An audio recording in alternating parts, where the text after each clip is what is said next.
interesting in the emblem department. Oh, wow. An early win for Marky on this winning matchup. Look at something interesting. I think the Purify on CW is almost a given at this point. But San's going with the Flicker. This is his signature style. He's on an immobile mage, but he likes making those flashy plays. He likes going for the Mythic Gush and then flickering forwards. That's his style. But look at Beloyski, already targeted by ONIC as always. A good stun over. It's not a Beloyski game without 2 deaths at the minimal. A boy prevents that from happening, and ONIC will be able to get control over the enemy jungle. I can see a lot of emphasis here in the rotations towards the gold lane. Why do you think this is? Because the gold lane is just so important. Marky is one of the main win conditions, and in the previous few crazy series he's been averaging like 2 or 3 deaths a game, in a game that can trail all the way to like 20 minutes. So I think that is a safe bet, and they can get CW ahead right here. Then the matchup becomes a bit easier for him as well, because there's a true damage, and in the 1v1 duel, the win of nature becomes something that we've already been talking about when it comes to a 1v1 gold laner duel. But in the early game, is it a carry or a Claude winning that matchup? I have to say, I think the carry will win it, especially in an all-in. If he can force a Claude, especially on a Purify, to just engage in that fight, it's going to be dangerous for Keyboy. Good knockup by Nile, forcing that Flicker out. ONIC versus Geek. It's a 3v4 right now, but it's a FA spin now pinning them down, and it should be a free retry as Nile picks it up. Below him, he tosses it up as Luke goes into the back. Keyboy very low, no flicker. A boy with a good splash of damage, picking one up, but now they're caught in the midst of ONIC. Kyrie and Boots will pin a boy down to secure another. It's 2 kills traded in for 1 kill and a neutral objective. Meanwhile, up top, blazing duet. Marky taking very low under the turret, and CW takes a win. Man, that's aggressive plays from both teams. But then we see it again. If ONIC can outmaneuver and then go in and out of a fight, that's when they can get ahead. GEEKFAM with the superior burst will be a lot more dangerous as we take a look at the talent's predictions here, especially from our foreign guests. Oh, but in Indonesia, it's full GEEKFAM here. A unanimous vote in that regard. Back to the game though. With that being said, oh, wait a minute. Okay, some damage being put on to a boy here in the mid lane. But with Kyrie and Nile, what's the game plan for ONIC? Because earlier on, Miracle mentioned that when they go in for neutral objectives, Nile on the Akai surely has a little bit of an advantage because of that heavy spin. I think they go straight for the neutral objective contest without fighting. Nile can definitely come out ahead. But with ONIC having Kyrie in quote-unquote combo with Boots, that's a lot of damage that I think most people won't really expect coming in from the Fredrin. Because you're so used to seeing him doing damage without the addition of that physical defense shred. So ONIC, I think, has to find catches, but now Keyboy. Good baptism by both, but now it's a knockup, and I'm offended. Beloyski picks up the kill to equalize the kill stat in the 3rd minute of the game. ONIC still holding on to that gold lead for now. Looking at the gold differences by Ube as gold right here. Still pretty equal, but in the EXP lane, that's where our eyes are in. It's still only 100k gold, so I mean, 100 gold, not 100k. But that's a lot. They're trying to just equalize, but I think with Sans having the Ice Queens 1 now, this means that now GEEKFAM needs to be a bit more careful in their pathing and where they're trying to cross to try and find pickups. That's some good poke, man. A Mystic Gush and a taunt from Kyrie to lock them down just for a bit. Nile with the heavy spin a bit late though. Now the baptism and it's CW with the blazing duet to pick it up. Beloy running away. I'm offended connecting on to CW, but he has a BMI placed defensively. Meanwhile, Keyboy has to flicker out, but Marky follows through as well. Holy baptism, one more shot, but it's Kyrie still with the retreat, who secures it, jumps in onto Luke. Now dealing some damage as Luke jumps in as well. It's just a quick knockout strike as he clears the mid lane to provide a boy with some assistance. Now that was initiated preferably from GEEKFAM, and that's what we were talking about in terms of neutral objective take, right? Because flat out, it feels like Nile has a little bit more of an advantage than Kyrie, but this is the results that we're given. ONIC, they have been able to make things messy. They've been able to make things a little bit more in favor of them. And now Kyrie is actually a level ahead, and Nile just secured that level 8. So what's important to note here is it's the golden advantage. You see action in the EXP as well. ONIC trying to use that movement speed, try and gank as many lanes, swing it in their favor. But for GEEKFAM, I think the main issue here is Nile is the main front line, but also the main contestant for the neutral objective. We're seeing this trend where the Akai moves forward, has the heavy spin, but is going to be forced to burn it out or even get picked off before the objective is even low enough to contest. GEEKFAM must find a way to try and get in that zone without really sacrificing too much HP from Nile or Beloyski.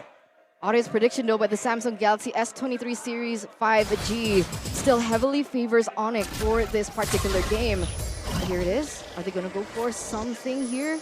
It turns out they won't. Nope, still too slow.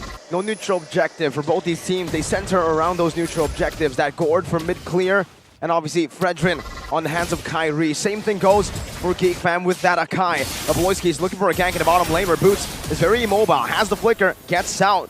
But it's a big resource spent. 18 seconds before the turtle spawns.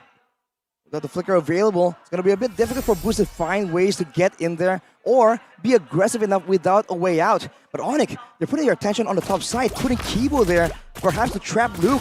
Might just work out, but it's a Paquito on a sprint, it's on a cooldown.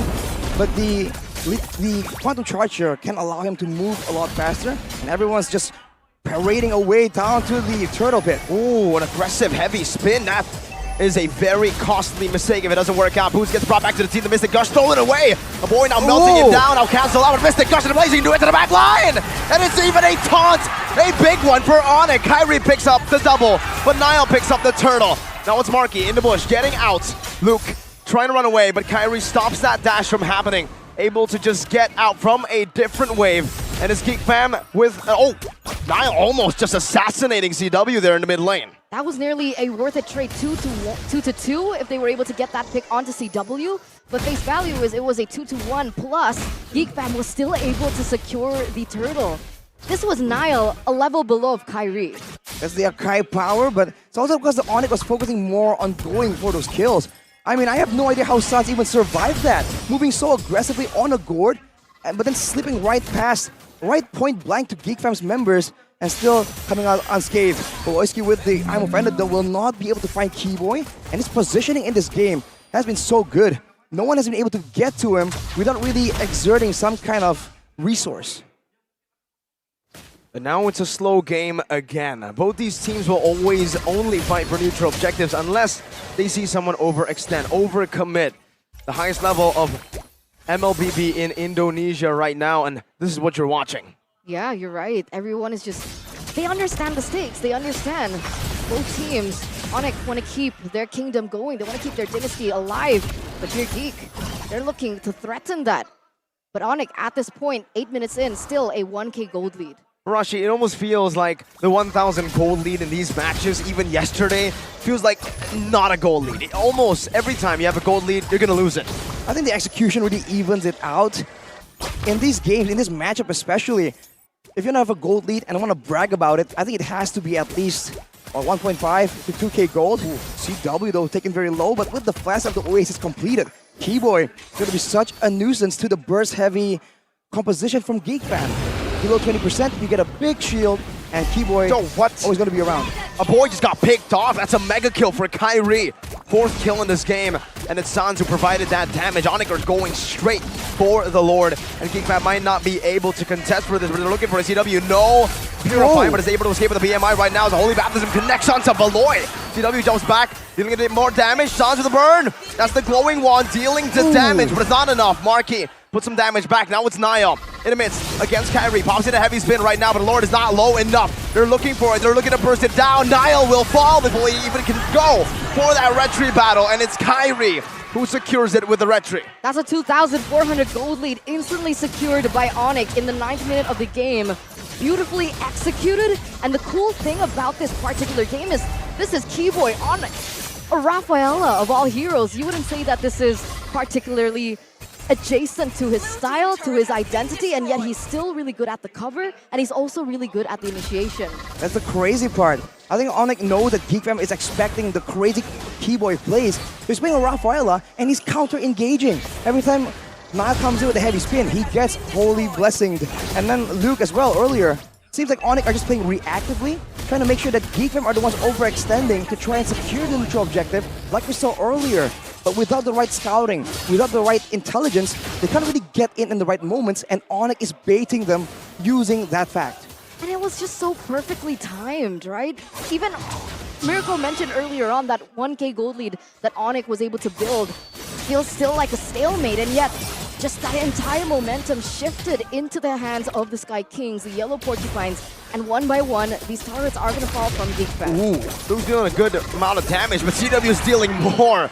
They even commit the Mystic Gush, a bit of overkill, but when you have a 5,000 gold lead, you can afford it. Oh. Beloy is offended. He brings Keyboy back, but the healing from that photo and the holy healing grants him all the HP back to get the trade back, turn it around onto Beloy. 2-0.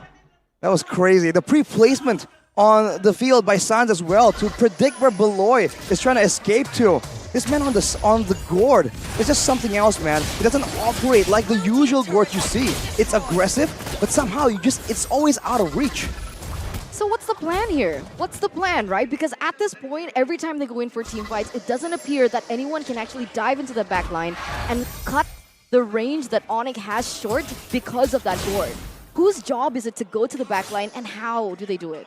I think Luke definitely is the main contender, but actually a boy can do so as well. Technically, the whole comp from GEEKFAM do really well when they're not exactly in a complete front to back. The short range of the carry means that CW technically has more AoE, but if they can really find ways to get in the back line and utilize the crowd control efficiently, that could be the way they can do it, but they have to try and farm up and equalize the gold difference first, because at 6k, that is starting to be too much for execution and micro plays to be able to equalize. They're really just forced to turtle in their own base. There's not much they can even do in their own jungle here. Niall has to walk up and open it up for the team. And by doing that, he's already risking his life. He's a level below of Kyrie. Sure, more neutral objectives so far, but ONIC have more structures. They can play the map, they can poke. GEEKFAM and Beloyski going for that signature game-changing play. Not too sure if that will work out for them here, as they have gone to the complete opposite side of where ONIC are residing in. They don't see him. The only... Sans knows what they're doing. Look at the way that ONIC have actually responded to that, despite them in the unknown. Oh, what an insight from Sans there, but now Kyrie tries to capitalize on it. That's a big taunt onto Beloyski. CW with some follow-up there, and a Mystic Gush just melts him away. Luke is forced to pop the sprint defensively, and it's all ONIC in the 13th minute of the game. CW blazing duet to the front, dodging everything, and now onto Marquet. CW in a 1v3 forces the heavy spin, and a boy gets executed by Gila Sans. Obliterated. This is just a different level coming from ONIC here in game number 1 of this best of 7 series. And even though we see on the skill board 4-11, look at all the kills that were taken by GEEKFAM. It's only onto Boots, it's only onto Keyboy. Sans and CW, the two anchors of damage coming in from the Yellow Porcupines, still remain untouched at this point of the game. And that's with Sans just flickering aggressively yet again in the previous fight. Just the move on end of predictions here, but Beloyski with the conceal, Wolf of Boots. Good pickoff onto Boots. The fadeaway should kill him, and yes, it does. That's a kill over to Marquis. Something they desperately need was a glimpse of hope, and that's a glimpse of brilliance that they just got. Now here it is, Wind of Nature finally secured in by Marquis. Is this something they need at this point? Well, there's a lot of magical damage on the side of ONIC as well, though. As well as true damage coming in from Gourd. So Marquis will be a bit more safe, but he needs to still be careful as Beloy gets taken out. Heck, a defensive item for Marquis. What about Beloyski? Oh my god, it's Niall finding the back, but it's the Holy Baptism to cancel it out. CW! Once again with a blazing duet, just takes them out in the back. And the executor will never be CW. It will be Keyboy and Sans. And now, Luke? even one more. Keyboy flickering forward, basic attacking. Luke able to escape, but Keyboy is the executioner. Sans again with a Mystic Gush and a stun onto Niall. Kyrie dashing forward, the base wide open. In the 14th minute of the game, that's a two-man stun. That's an Appraiser's Wrath, and it's CW who is unstoppable. The mid-waves crashing in, Beloyski looking for a miracle play. CW onto the base, the Baptism connecting, no minions right now as they have cleared it, but Beloy falls once again. It's Marquis caught in the laser beam.